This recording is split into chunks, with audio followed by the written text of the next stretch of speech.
When it comes to the market cycle, we've all heard cliches from people like Warren Buffett who say when there's blood in the streets, that's when you need to be greedy and that's where your money's made, right?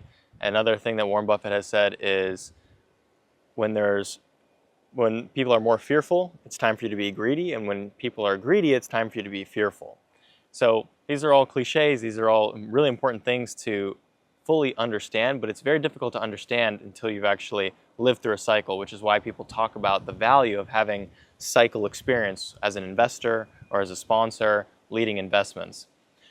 However, without that experience, it's hard for me just to tell you to learn these things. Like I said, you have to really learn it and live it. But I think a really great example to paint this picture is the Magellan funds headed by Peter Lynch from 1977 to 1990. This is a really amazing case study because Peter Lynch is regarded as one of the most successful mutual fund investors, specifically with the Magellan funds, because those funds from 1977 to 1990 had an average annual return of 28%, far exceeding any benchmark and pretty much having the most legendary returns for those times. However, the crazy thing is the average investor who put money into those funds actually lost money.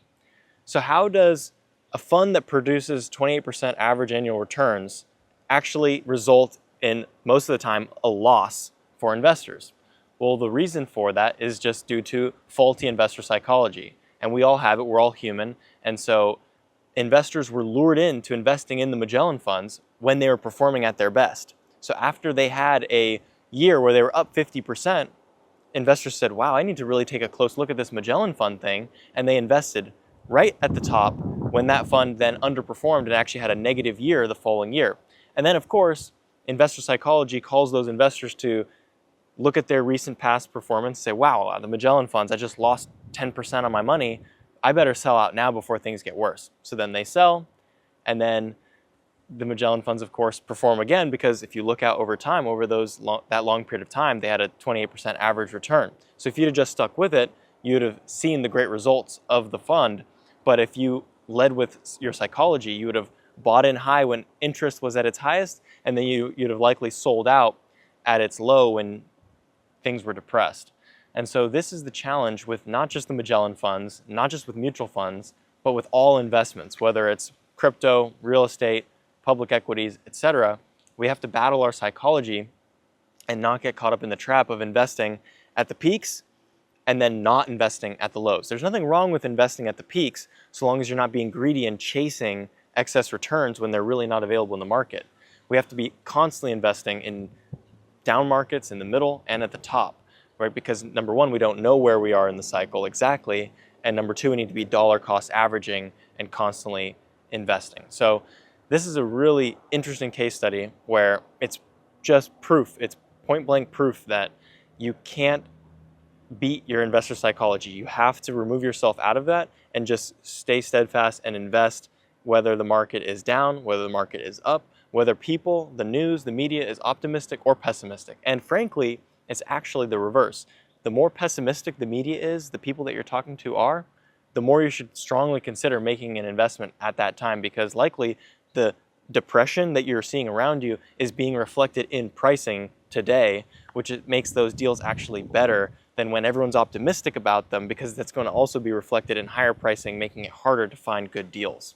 So this relates exactly to our multifamily business, where we've experienced a cycle most recently as interest rates ran up dramatically in 2022.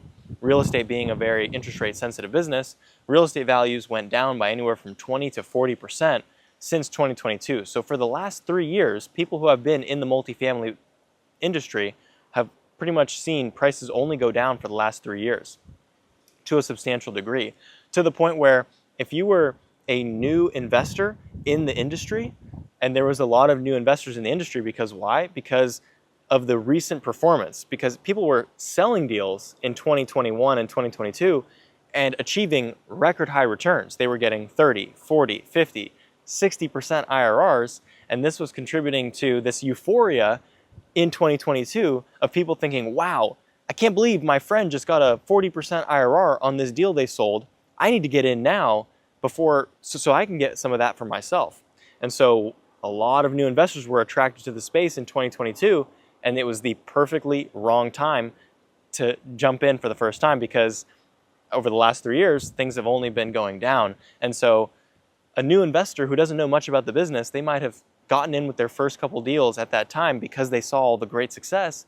And now they're not seeing that success for themselves. So they might think, you know what, this multifamily stuff, or this Magellan fund, or the S&P 500, or crypto, or whatever it is, it's not for me. I tried it. It didn't work for me. For my friend, it worked out, but for me, it's not going to work out, so I'm done with it. So they might not make any new investments, or worse, sell in the downturn and actually lock in losses. And they might not think about the asset class ever again. They might go about their life not worrying about it. But sure enough, as the market always cycles, give it some time, 3 years, 5 years, 7 years, the market will be heady again. And multifamily performance will be very attractive. There'll be great returns for those who invested when there was pessimism in the market. And then the people who were out of the market, who kind of said, you know what, multifamily is not for me, it didn't work out, they're going to start looking around and seeing people who did have that great success in 2028, 2029, 2030, and they're going to be perhaps ready to jump in again. They've maybe saved up some money. It's now been 5 years since they've seen the bad outcomes from their investments, and they're, you know what, I'm willing to give it a try again. The Magellan funds, crypto, multifamily, whatever it is, they're willing to try it again. And it's going to be exactly at the wrong time, because as they've waited and they've started to see optimism around them, and they themselves have become more optimistic, now the market's high, and now it's no longer that super attractive time to invest.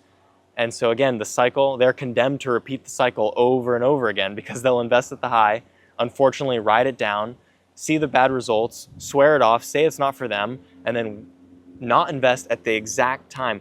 So long story short, it's so difficult to actually do this, but basically the way I think about it is, don't let the fire burn you twice, right? You touched the stove and you got your hand burned. Obviously you don't want to put your hand there again, you'll burn your hand twice. Why would you do that? And so the way that works in investing is, if you invested at the wrong time, you got your hand burned.